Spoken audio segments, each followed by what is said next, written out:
Hey, what is up, spiritual hooligan? Are you wasting your life trying to fit in with all the people who don't believe what you believe? Is that drunk monkey in your head telling you that you just need to toe the family line or don't make waves? You can just be who you want, but just be who you want in secret and quiet? Well, look, I've been coaching high conscious people like you for decades, and we all get tricked into believing that trying to fit in with everyone else will make us happy or avoid conflict. But here's the secret. It's the exact opposite. It has the opposite effect on your life. My name is Matthew Ferry, and I'm bringing you your daily enlightenment. It's your moment to slow down, to pause, to get connected to enlightened perspectives. I want to help you to quiet your mind and restore your peace. So let's begin by taking a long, slow, deep breath in together. Hold your breath as long as you can. Close your eyes if it's appropriate. If it's not appropriate, just keep them open. Who cares? Just roll with me here. Keep taking long, slow, deep breaths, holding them as long as you can, being in the moment.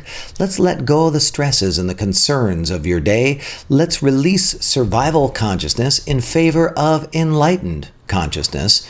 And the way we do that is by setting our intention. Let's do that together. Please set the intention for enlightened consciousness to flow through, to experience the purity of my own consciousness, to know that all is well, to embrace life, people, and circumstances exactly as they are. Please set the intention to release my need for things to be different, to practice total and complete acceptance of all people, in all situations, at all times, including myself. Now take a deep breath in, will you? Connect with this idea that all is well. Peace of mind is an expression of the enlightened perspective that all is well. And getting to the place of all is well is only accomplished by transcending the illusion of the survival mind. And the survival mind is very important, very valuable. It's just that it's not important and valuable for you any longer. I call the survival mind the drunk monkey. And the drunk monkey is not in the all is well business. The drunk monkey is in the survival business. And today I want to read you from my book, Quiet Mind, Epic Life. And we're going to read chapter 12 of Quiet Mind, Epic Life. And this is on an unconscious reflex of the drunk monkey called the desire to fit in. Awareness of the drunk monkey and its unconscious reflexes puts you at the height of humanity. When you're aware, you move from mid-level humanity to the height of humanity, because humanity is predominantly stuck in the illusion of survival. When you can spot these aspects of the mind, you will appear to have otherworldly power to transform problems and issues. As you enlighten, you will naturally move into a trusted advisor role in your community. Your friends, your family, your colleagues will flock to you for your counsel. And as a result, you'll find yourself with lots of new, interesting opportunities. Now, I've found my clients and my students who embrace enlightened perspectives are simply more prosperous. They're more stable. They're more consistent than other people. And by the way, many of my students resisted what I was teaching them. The fact that you are reading this, or in this case, watching or listening to this right now, is an indicator that you are in the process and that you possess the propensity for enlightenment. Very important. Now, to achieve Quiet Mind, Epic Life, you must become a master of awareness. This is the key. I call this the game changer process. Awareness makes you flexible, which reveals new options, and that's what gives you power. So let's do an awareness exercise around the unconscious reflex of the drunk monkey called the desire to fit in. Now, it's imperative that you start to notice that you're unconsciously driven to fit in. We are each impacted by the familial, cultural, and societal influences that we're exposed to at a very young age. From a survival standpoint, it's very valuable to learn how to be a part of the pack.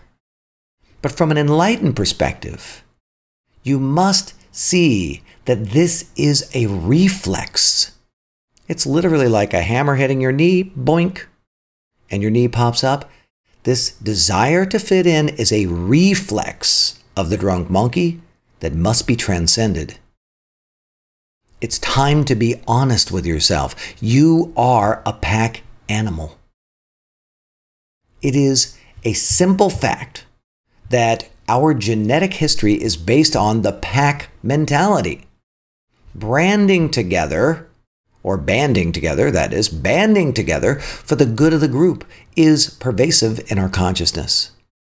By forming complex social groups who all work together, our species has created a very successful structure for survival. Each family group is a microcosm of the larger whole. Making sacrifices for the family and putting your needs aside for the greater good of the family was domesticated into you through a complex system of assumptive language, rewards and punishments. From a very early age, you and I, everyone we know, we began to mirror the behavior of the family group in order to be accepted as a part of the group and to be nurtured. The unconscious reflex, the desire to fit in, is very powerful. Your genes are literally programmed with the behaviors that developed from times when being an outcast meant death. As a child, you were compelled to do whatever it took to win your parents' love. Almost everyone, not all, okay, but almost everyone grows up in environments where being yourself meant upsetting the family group. Very few people are able to say what they really think, dress the way they really want, live the way they really want, and create the life that they want without upsetting the people in your life.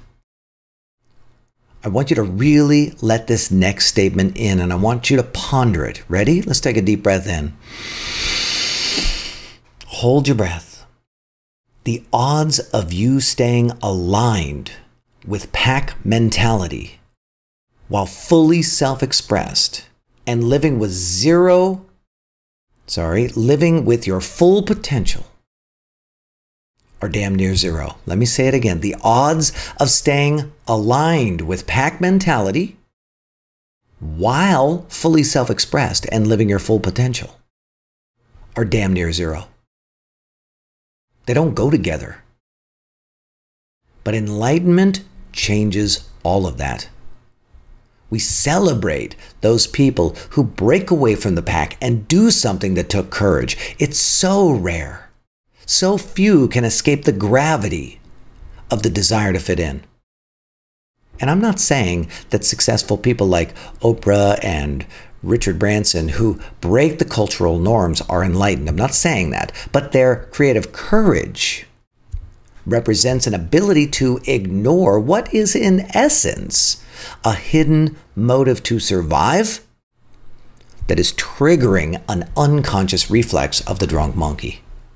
You must catch the drunk monkey blinding you with the unconscious reflex, the desire to fit in. It causes you to believe that behaving differently is risky. Now think about the story that I told you, and this is somewhere else in the book, okay? But I told you about the fear that this book would cause me to be ostracized in my professional community. That's a cocktail of hidden motives to survive and unconscious reflexes that could have kept this book from seeing the light of day, from me reading it to you right now. And let's just get really practical.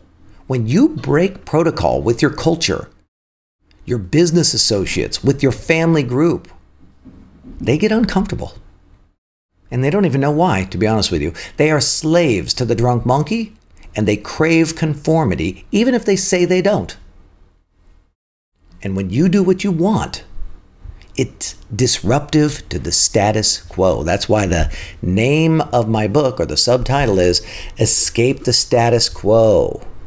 Escape the status quo and experience enlightened prosperity now. Oftentimes, If you are brave enough to do what makes you happy, your family and your friends will experience a fight or flight response. They want you to be exactly who you are or who you've been, following the unconscious rules that everyone else is following. Because this helps their drunk monkey keep you in a neat and tidy box. They are programmed to believe that different is dangerous. We all are. This aspect of our consciousness, our survival system, was developed hundreds of thousands of years ago. It's how we identified who's in the tribe and who's not. If you behave differently, you're not a part of the pack, which means you are a threat. Now, I know, right? I get a lot, right? I hear it.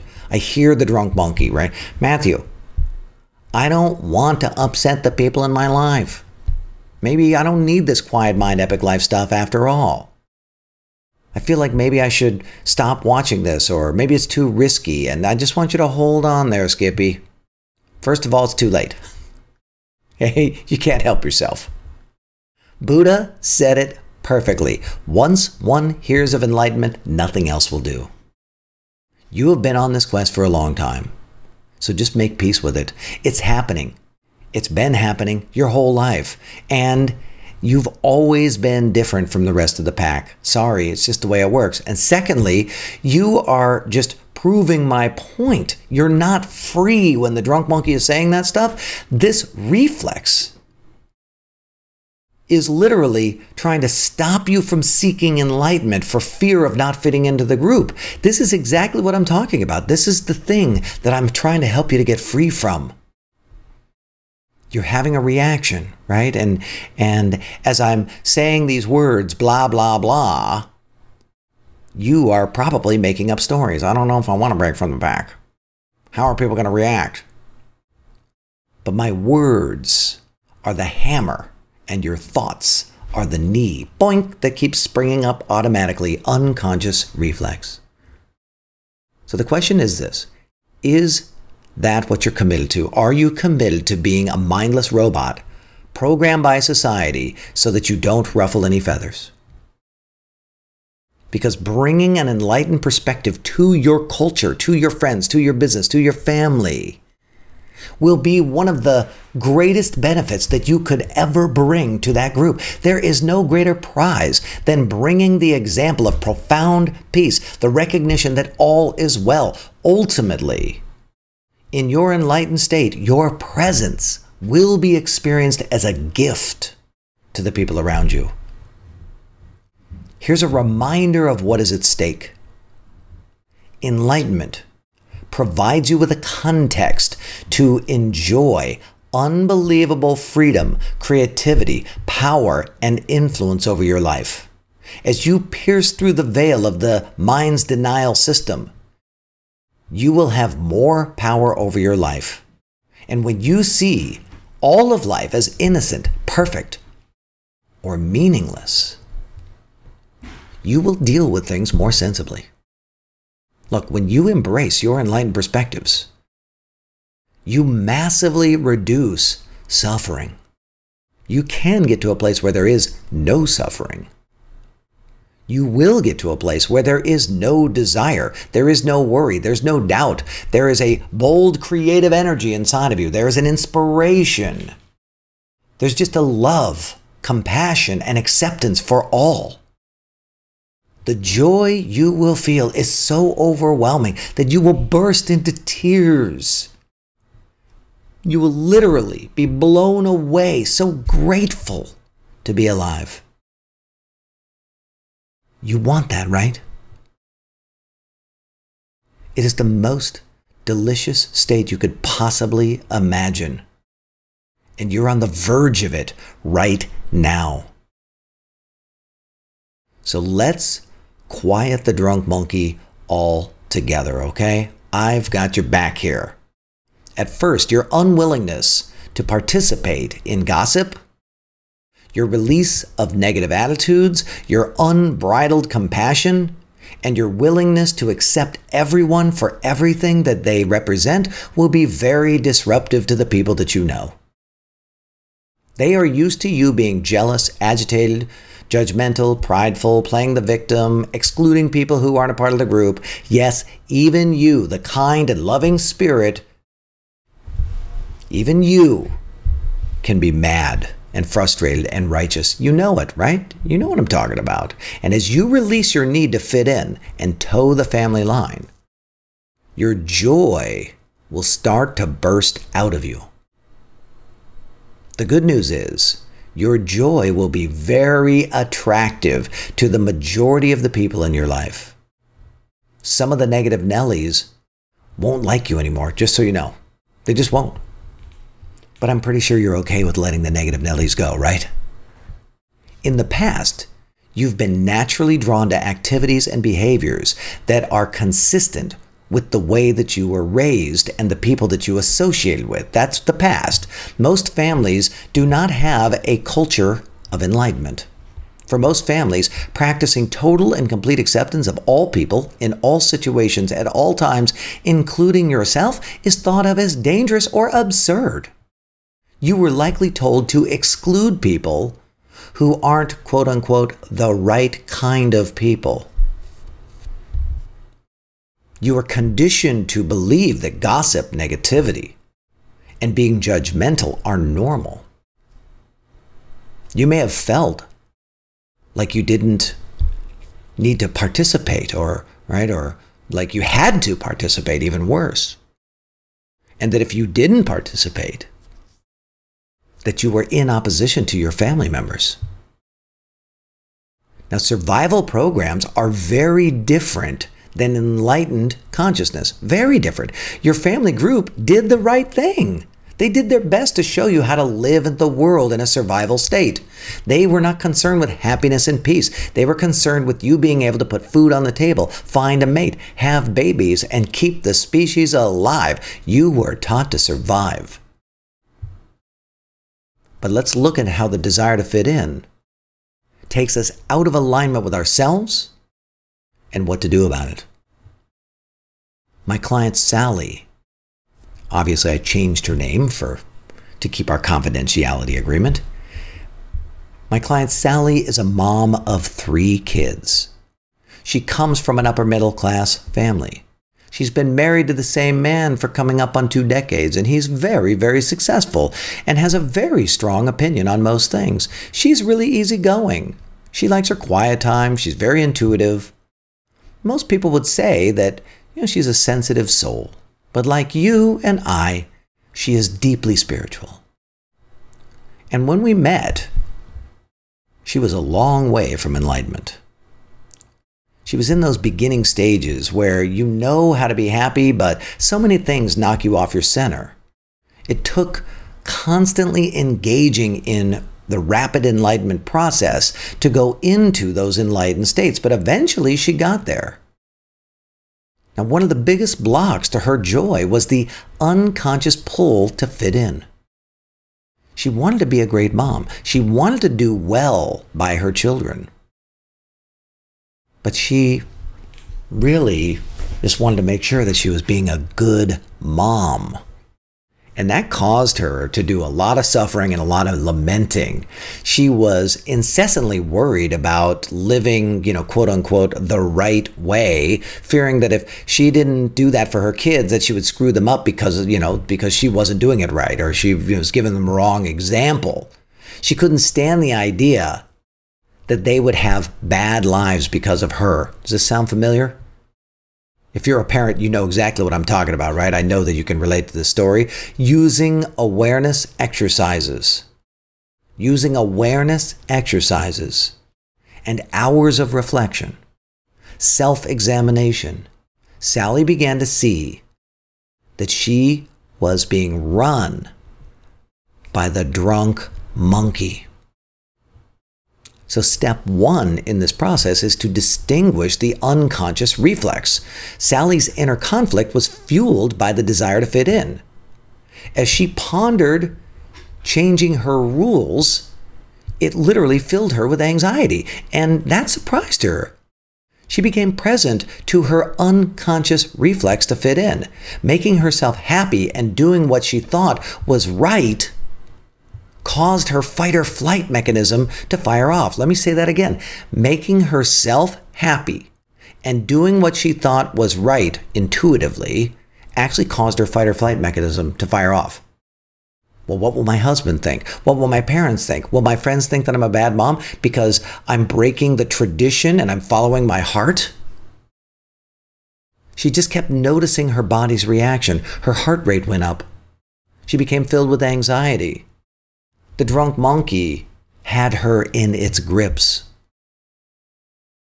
Now, you know that at the heart of every unconscious reflex, I hope you know this now, maybe if this is the first time you are listening or watching, but at the heart of every unconscious reflex of the drunk monkey, there is a hidden motive to survive, which is a pervasive aspect of consciousness that triggers the mind to speak. And you can't get the mind to stop talking unless you identify hidden motives and you literally correct what is imbalanced. There's an imbalance in consciousness. You're not in a survival state, but consciousness is presenting a survival framework or reality, okay? So let me get back to reading here. You know at the heart of every unconscious reflex is a hidden motive to survive. And in this case, Sally began to distinguish that she was compelled to follow a set of rules about child rearing that she never consciously chose. And that's step 2, distinguish the hidden motive. So on investigation, Sally was able to discern that the hidden motive to survive, called illogical rules, was at work in her life. And remember that there are 10 hidden motives to survive that are pervasive throughout of our consciousness. They aren't mental. They are actually energetic. They're a part of the framework of consciousness. Then they actually trigger mentation, unconscious reflex. They cause the drunk monkey to talk. So illogical rules were the source of Sally's conflict. So she did some journaling. She made a list of all of her rules that you, quote unquote, have to follow to be a good parent. Almost immediately, she discovered that these rules didn't even make her feel good. They actually created conflict inside of her. And she was surprised that she didn't even know where they came from. They were just like, well, this is how you're supposed to do it. And you have so many things like that. Well, this is how you're supposed to do it. And it wasn't your parents. It wasn't your society. It wasn't culture. It was just like built into you. This is what I'm talking about. There's a part of your consciousness, you might call it karma. Old, outdated memories of the soul that are driving your thoughts and your behaviors. Well, Sally noticed that she was following these illogical rules for being a good parent and that they were ingrained in her. She noticed that her husband adhered to them too. She reflected on her childhood and even saw that her mom and her dad demonstrated these rules too in the way that they raised her. Her journal list was filled with telltale signs of illogical rules. Here's some of your telltale signs. Have to, need to, must, should, shouldn't. So many of those rules conflicted with what she actually believed and what she knew inside. The conflict inside of her became very clear. And this is so key because awareness is the first critical step. When you start to realize you're the one shooting yourself in the foot, guess what? You stop pulling the trigger. So to undo the drunk monkey's grip, Sally devoted herself to bringing an enlightened perspective to her process. She started to do the releasing illogical rules meditation over and over again. Again, you can find those meditations at matthewferry.com/motives. I'll put the link down below, my gift to you. Sally's objective was to heal this newly discovered distortion in her consciousness. She wanted to release the irrational filter that got created by the hidden motives to follow these illogical rules. She wanted to literally remove its energy signature from her consciousness. But next, she confronted the drunk monkey using recontextualization. This is another one of the parts of the process of the rapid enlightenment process. So you have transcending the unconscious reflexes. That's a little bit what we're talking about today. correcting the imbalances of the hidden motives to survive. You have piercing through the veil of denial by using strong and weak statements with the muscle testing. And then you also have recontextualization, which is the skill of describing the conditions and the circumstances of your life in a way that creates an empowering context for you. So she confronted the drunk monkey using recontextualization. And there's a recontextualization tool that I have. It's actually in the appendix of the book. It's called the worst case scenario exercise. So Sally used her intentional, creative mind to play out the worst possible scenario if she were to follow her heart, raising her kids the way she wanted to. And guess what? The drunk monkey already has a powerful ability to imagine and forecast the negative. So she just used it to her advantage. And in this exercise, Sally used her powerful imagination to look at the worst, most nasty possible outcome. And once she completed the worst case scenario, a strange, pervasive peace came over her. She didn't want the worst case scenario to happen. But she had this moment, this epiphany, when she put the drunk monkey's fears to the test and she came up with a plan if the worst case scenario happened. So seeing how the unconscious reflex, desire to fit in, was being caused by the hidden motive to survive, illogical rules, gave Sally a new awareness, and awareness gives you power, right? With awareness, it's very simple. Awareness makes you flexible. Flexibility makes you, gives you more options, and options give you power. So with awareness, she was able to apply the worst case scenario exercise and shift her context. This awareness freed her from her survival-based consciousness and made way for enlightened perspectives to influence how she wanted to raise her kids.